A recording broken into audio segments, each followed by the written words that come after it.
Over the past 7 months, non-fungible tokens, or NFTs, have captured the world's imagination and hype cycle, especially after the digital artist known as Beeple sold an NFT, which is a blockchain-verified proof of transfer of ownership for one of his prints for a record $69 million.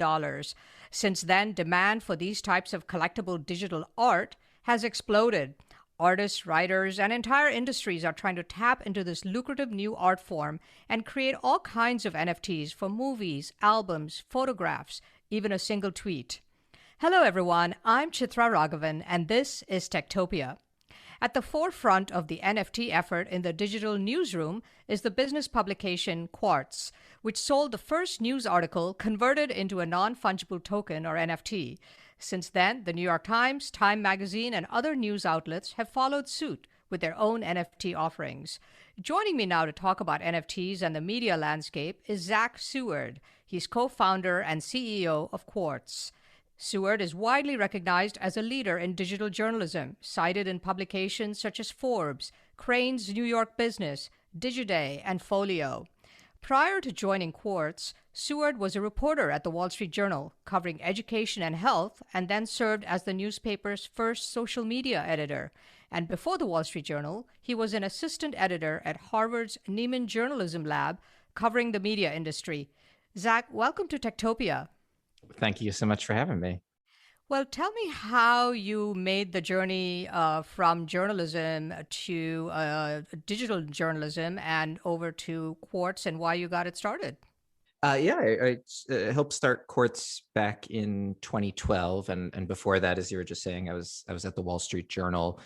My boss there is this guy Kevin Delaney, who was the managing editor of WSJ.com, and he gets hired away by Atlantic Media in the very beginning of 2012 to launch a new business news site for Atlantic Media. And that company then published the Atlantic magazine, a few other titles, and they had this theory, which proved correct, that there was some white space for a digital-only global business news publication that would go after advertising that was largely, locked up with the Financial Times and the Economist, which, by dint of that not being a very competitive market, had gotten complacent, and certainly had the burden of having to focus on print.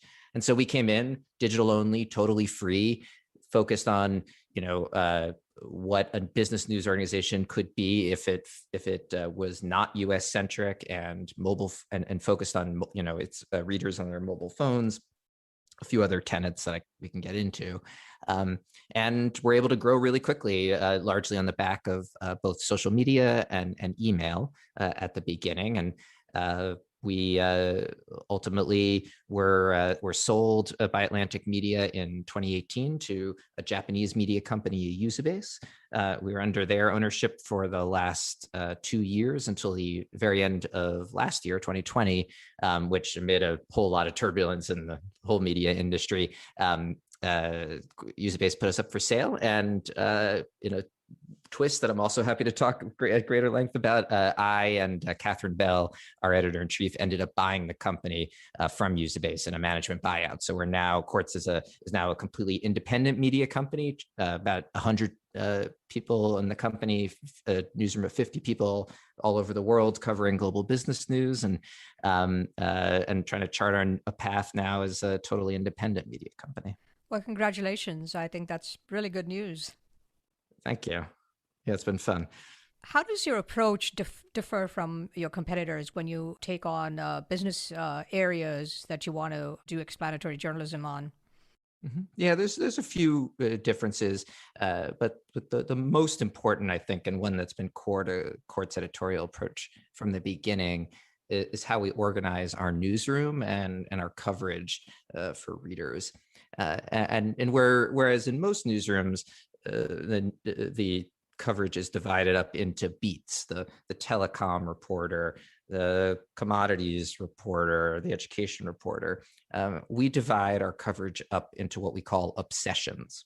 So with obsessions, we're not trying to identify or take the entirety of the global economy and divide it up into small chunks so that we can comprehensively cover everything. We're instead saying, what are the most important macro trends in the global economy that we're paying attention to and think our readers ought to be paying attention to. And so, in years past, that has included the shift of television from linear television to digital IP distribution, or disruption of the oil market with the growth of shale oil and electric power, and now more recently, we're intensely focused on the climate economy, clean energy and solutions to climate change, and a variety of other obsessions. And when we cover these topics, we try to do so in a way that is less myopic than tends to happen, I think, in traditional newsrooms with these very focused beats, and instead takes a more interdisciplinary approach. So I'll give an example from my own writing days at Quartz. I mentioned an obsession of ours for many years was about digital television, and it was called Glass. The thesis being, it's all just glass, whether you're watching on a television, your phone, an iPad, or something in between. And in any event, the shift, everything, the disruption happening in television, a fascinating story, and it's getting covered elsewhere by the culture desk or the arts reporter, and by the business writer covering, the big companies competing in the streaming wars, as well as maybe the telecom angle and so on and so forth. But it's separate reporters covering from separate angles, and our conviction is, as a result, probably not getting the whole of the story. What's happening to television is as much a cultural story, changing the way people consume media and even how it's created in the first place, as it is a business story. What are the tactics needed to win over consumers? Is it a winner-take-all market? So on and so forth. And covering it as both of those things that once we've found works better, provides a richer type of journalism for our readers, and I think is the most distinguishing thing about Quartz's approach. How much emphasis do you put on covering blockchain technology, cryptocurrency, and digital assets in terms of a potential obsession, I guess? Yeah, it's something we've covered from day one, and day one for us was 2012. So those were very, very early days for crypto and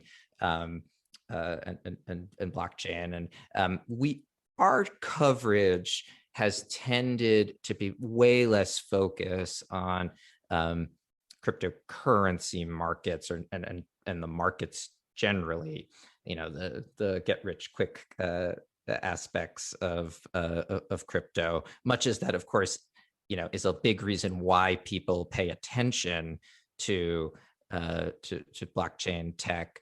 It's usually not what's actually and durably interesting about what's going on here. And so when, Bitcoin was first exploding in those early years, 2013, 2014, our conviction was like, sure, it's a fascinating market and we want to understand the market dynamics, but we also want to make sure, and most importantly, that our readers get what's going on in a more fundamental way. Like what's the truly durable bit of knowledge here? And in that case, we thought it was really important to understand how Bitcoin mining works. And I think it's one of those things that when that clicks for you, you start to understand like what's different and revolutionary about the concept of a blockchain more generally. And how do you explain that? How did you do that? To do that, we published a story, the headline of which was, "By reading this article, you're mining Bitcoin." And it was literally true. We wrote just a bit of JavaScript that would run on your browser as you were reading the article to actually do a bit of the cryptography necessary to mine Bitcoin. Not quite as powerful as these Bitcoin farms in China. So it wasn't making much money, but it was a really concrete example that as you're reading this explanation, you can think about and better understand. And of course, it's also just meta and more enjoyable to read as a result. And we found it a really great way to explain a pretty then obscure or difficult to understand topic for our readers. And that kind of got us interested in other ways we could better explain what's really interesting and underlying blockchain tech. Perhaps you could explain in lay terms for our audience what a non-fungible token or NFT is and how it differs from fungible tokens. And then we can talk about what you did to kind of explain the NFT to people. Yes, sure. So, I think the biggest, most important trend in crypto over the last several years that people should know about is if if you're just still focused on crypto is Bitcoin, then you've missed the explosion of other coins in the meantime, and in particular, the explosion of Ethereum, which I'm going to oversimplify this, and I should qualify as well. I'm no crypto expert, but one big underlying concept behind Ethereum was to allow the creation of an unlimited number of coins and tokens that on the same blockchain, using the same shared infrastructure, which has led to that explosion. These tokens can come in one of two flavors. When you're talking about a coin, it's Bitcoin that's traded like a currency.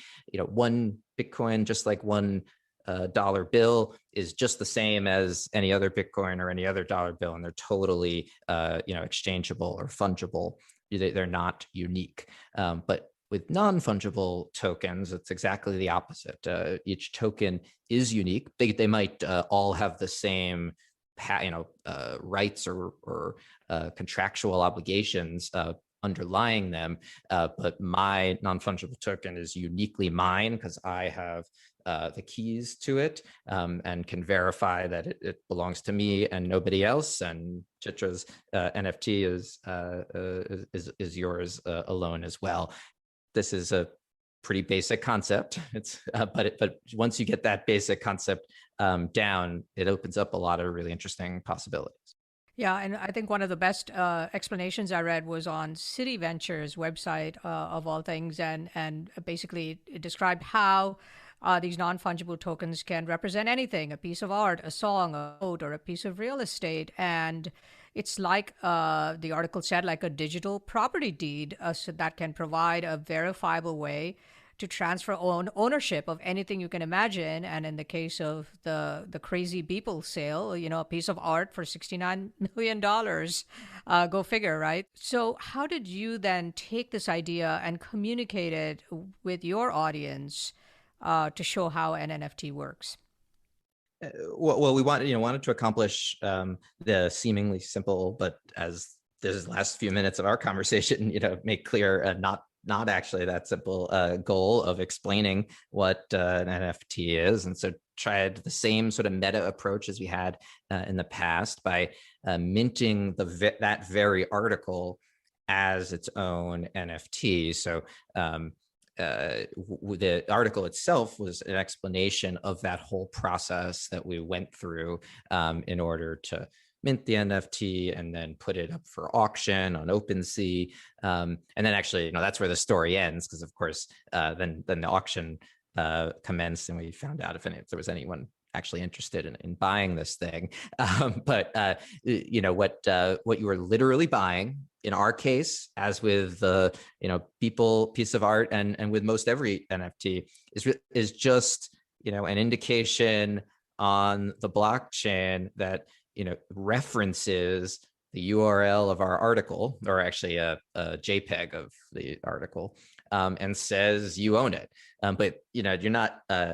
You don't control that article. You can't go in and edit it. We in most actual respects still own the article. It's a weird concept to get your head around. I think I'm not saying it's bullshit. It's a real concept, but it's if you start to scratch your head, like, why would anyone think these things are actually valuable?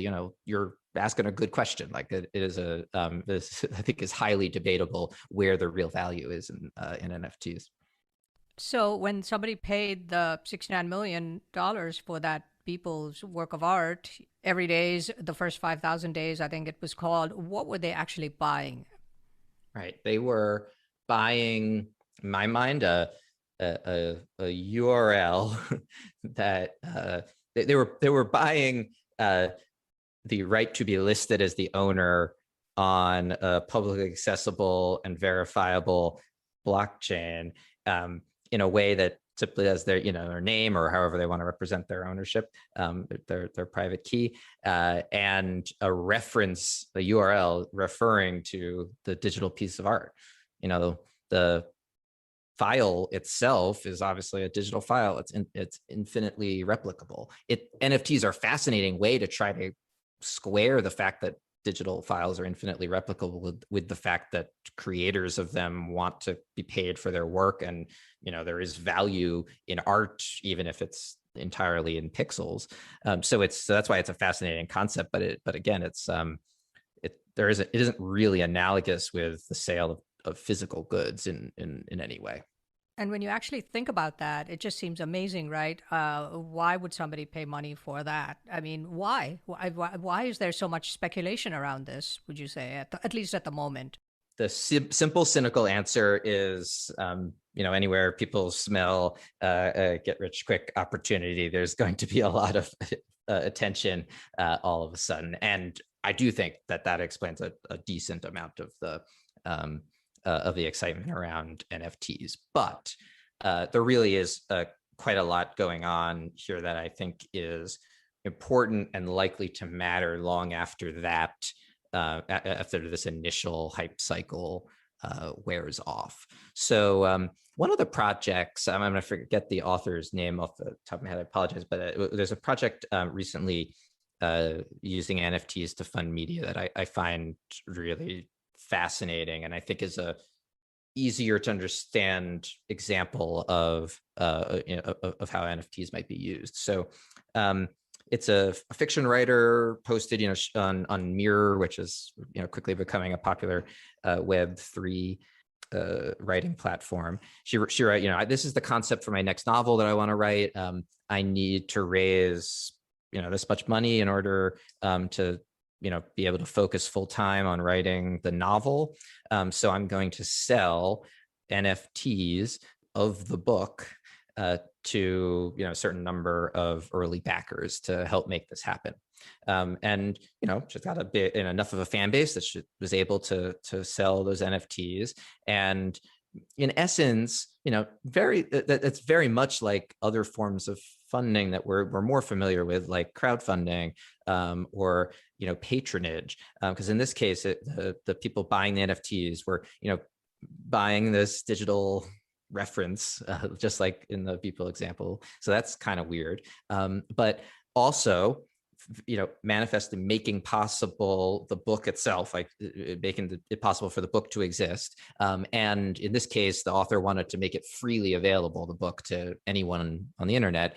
So the backers of the project are also making it possible for the book to be free for everyone else. And to the extent they see value in that, which of course they do, they like the writer, they want her work to spread far and wide, like, why not buy the NFT? And then so like the thing that they're buying is again, kind of a wonky, hard to get your mind around idea, but really they're backing a creator that they like. And so that's why that's a simple example of why you're seeing a lot of excitement about NFTs and related concepts in the creator economy, where it does seem like, I think that's a viable form of funding, an independent lifestyle for independent writers, artists, and so on.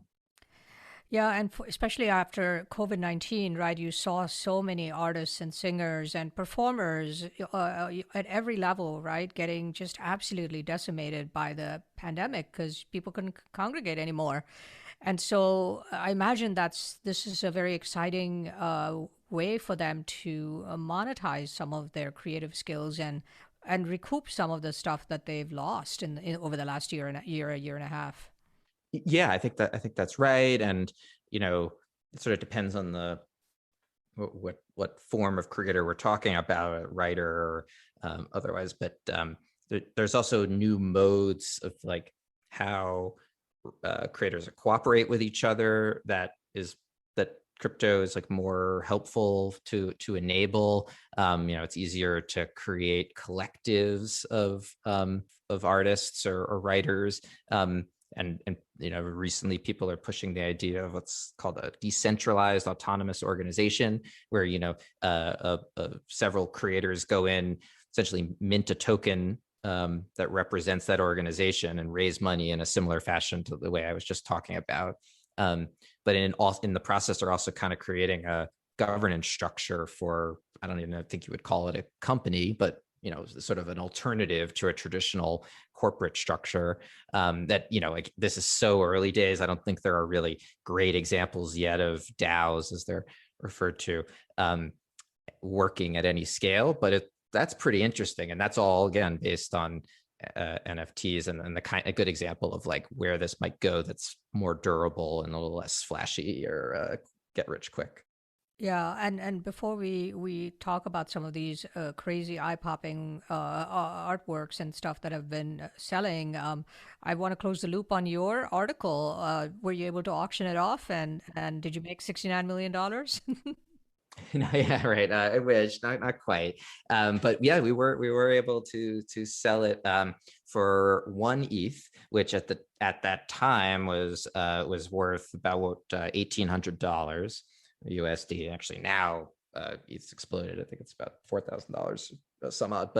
And we had said ahead of time that any of the proceeds were generated from the sale, we would donate to charity, and a charity that's near and dear to our heart.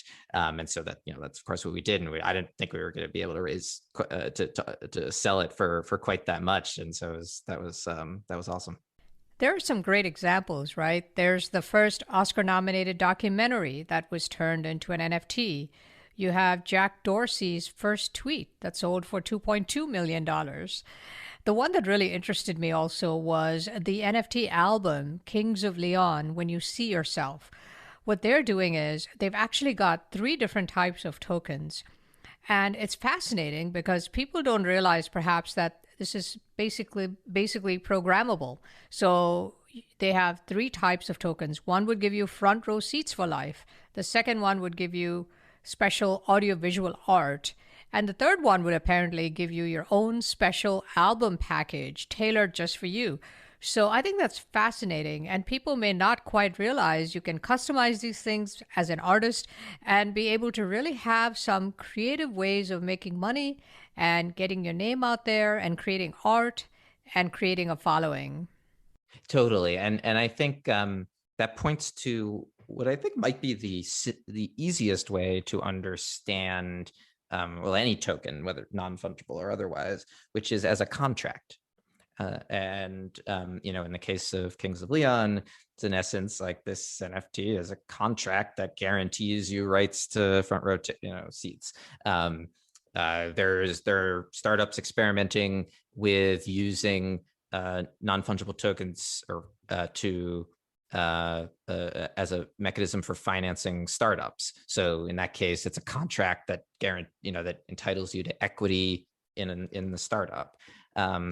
And that's a cool concept. I mean, contracts are not new, but the idea that you could have a decentralized, publicly verifiable contract is new, and what the blockchain enables. And I do think these are very early examples. Like, and you're likely to see it applied in all sorts of cases where you might otherwise have had a lot of lawyers involved. Well, there's still lawyers involved, but they just it's not potentially even more lawyers involved. Yeah, exactly. A different type of lawyer, I'm sure. You cover the business world, and artists aren't the only ones experimenting with this, right? A lot of businesses are as well. Do you have some examples of that? Sure. Yeah. I mean, I think, to be honest, most of the experiments with NFTs to date have been exactly that, experiments.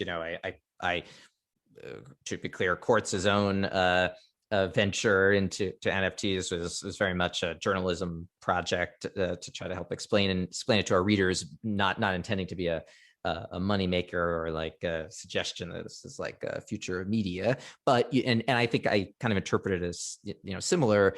Some things that the Atlantic and Time Magazine did, you referenced them earlier, in selling NFTs of old covers of both of those magazines, which was like a cool idea.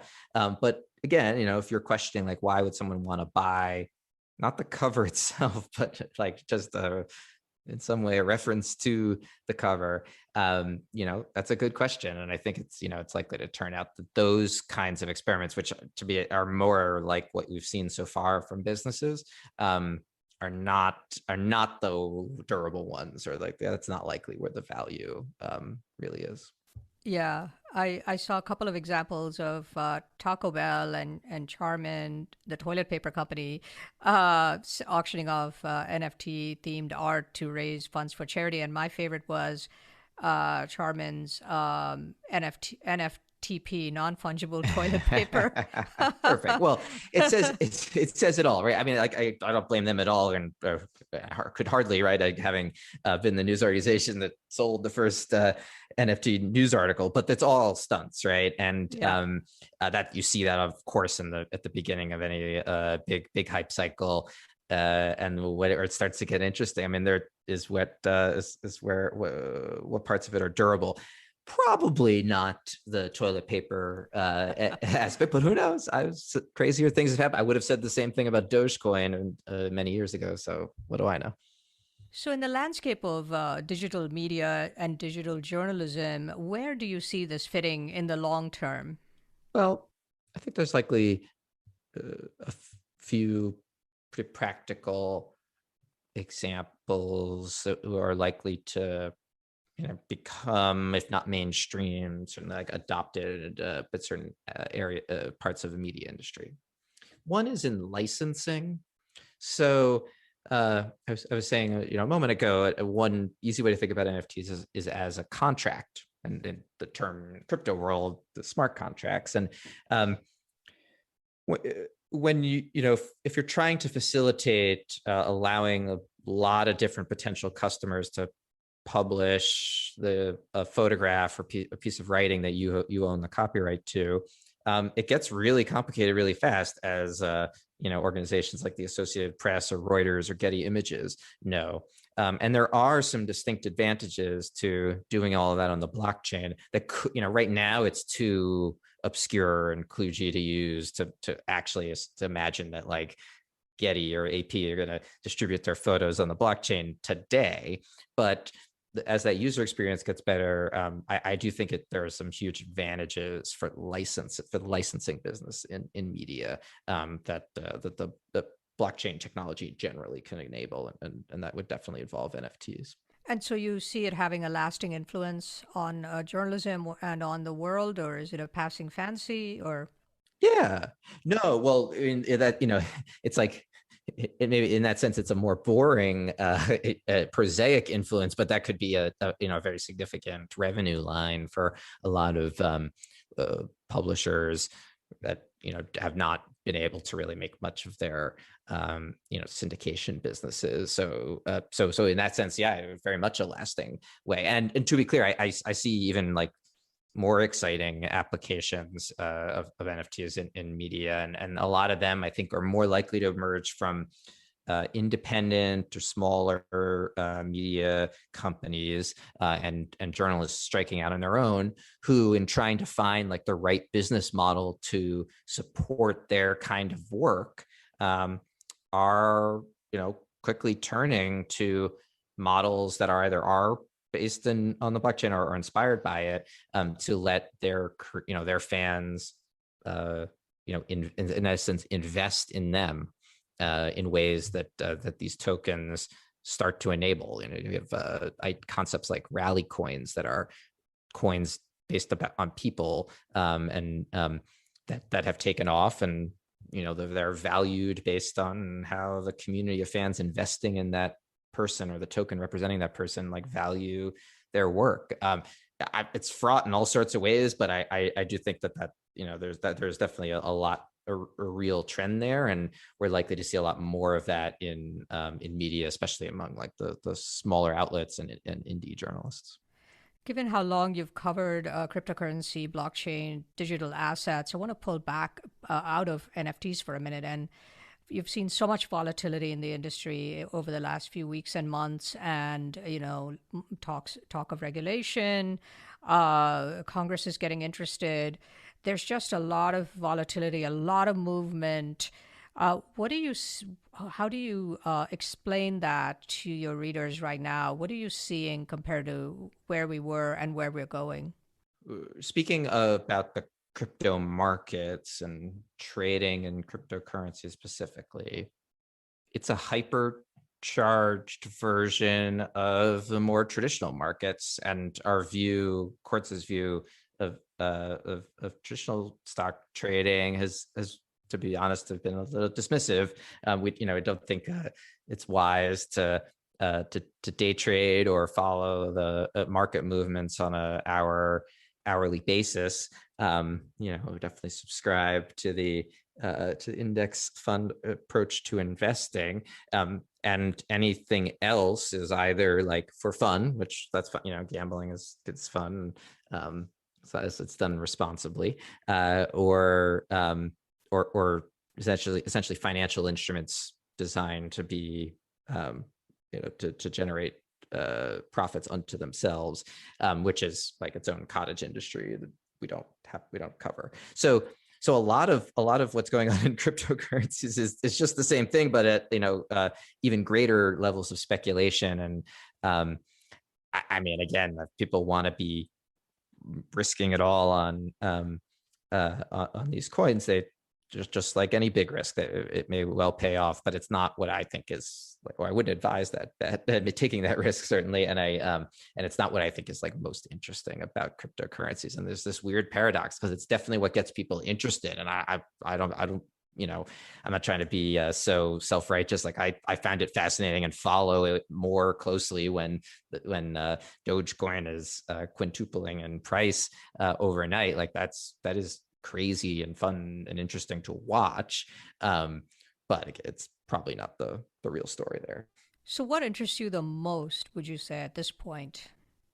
I do believe that the decentralized nature of blockchain, and I would bet on the Ethereum blockchain if I had to, is the best bet we have to achieve some of the early principles of the early web. And that's why people are talking about Web 3 as a sort of a version of the web that is based on the blockchain and blockchain concepts. And that means applications that are totally decentralized, and of course finance that can run in a decentralized way. Like I do think that is fascinating and important, and has some important advantages over traditional finance systems. And what needs to happen is it needs to get easier to use and more accessible to a broader group of people as fast as possible. Like the last year is like, there's been enormous acceleration on that, but it can't happen fast enough. Because so what most interests me are ways people are basically obscuring the blockchain parts of the blockchain. So there's a startup called Magic that all they do is like help sites generate magic links to help you log into a website. I'm sure you've seen, put your email here and then email me a link to log in. So they're a provider of that kind of service, but it's done on the blockchain. But you would have no idea that that's the case. And there's some advantages to doing it on the blockchain that I'll let them make the case for. But it just works. And this whole crypto space needs a lot more applications that just work. And there's a lot of good reasons why that's been slow, and it's complicated, but like the faster that happens, the faster we get to what's really interesting here, I think. So that eventually people don't even realize they're on the blockchain. They're just doing their thing, like we take the Web 2.0 for granted. Exactly. I'm not thinking for a moment about AWS has something to do with the Zoom that we're having right now. But of course, in the background, that's exactly what's happening. I just don't have to think about it because Zoom took care of that. Great. Well, Zach, thank you so much for joining me on Techtopia and for this amazing conversation and for explaining NFTs in a simple way. I guess I can now try to go convert this podcast episode into an NFT. We got to split the proceeds if we do that. Absolutely. You got that. Let's do it. All right. That's the creator economy. I love it. Zach Seward is the co-founder and CEO of Quartz, a digital business publication specializing in the analysis of the global economy and helping readers discover new industries, new markets, and new ways of doing business that is more sustainable, innovative, and inclusive. Seward is widely recognized as a leader in digital journalism in publications like Forbes, Crain's, New York Business, Digiday, and Folio, where he's been cited. Prior to joining Quartz, Seward worked at the Wall Street Journal, first as a reporter covering education and health, then as the newspaper's first social media editor. And prior to that, he was an assistant editor at Harvard's Nieman Journalism Lab, covering the media industry. This is Techtopia. I'm Chitra Ragavan. Techtopia is a podcast from Good Story, an advisory firm helping technology startups with brand strategy, positioning, and narrative. Our producer is Jeremy Kaur, founder and CEO of Executive Podcasting Solutions, with production assistance from Kate Cruz. Our creative advisor is Adi Wineland, and our research and logistics lead is Sarah Muller. Don't forget to subscribe to the show on Apple Podcasts or your preferred podcast platform. And if you like the show, please rate it 5 stars, leave a review, and do recommend it to your friends, family, and colleagues. For questions, comments, and transcripts, please visit our website at goodstory.io or send us an email at podcast@goodstory.io. Join us next week for another episode of Techtopia. I'll see you then.